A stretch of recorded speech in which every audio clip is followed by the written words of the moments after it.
it the story of Pattachitra. Namaste, welcome to New India Junction. The popular art form of the state, Pattachitra, tells the stories of Prabhu Jagannath through paintings. These paintings are a representation of Hindu Itihasa displayed through creative motifs and designs in vibrant colors. Derived from the Sanskrit words patta meaning canvas and chitra meaning picture, it means a painting done on canvas. Pattachitra artists are known as chitrakars, and they begin the process by first preparing the canvas. The canvas is now ready to accept colors. Only natural colors are used in this painting. A floral border is a must in Pattachitra paintings. The designs are intricate, the outlines are bold and clean. They require extreme concentration, precision and craftsmanship.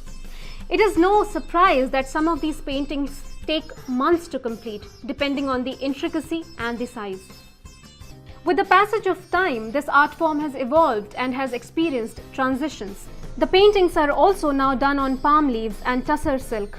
Decor pieces, wall hangings and other accessories are also created using this style of painting.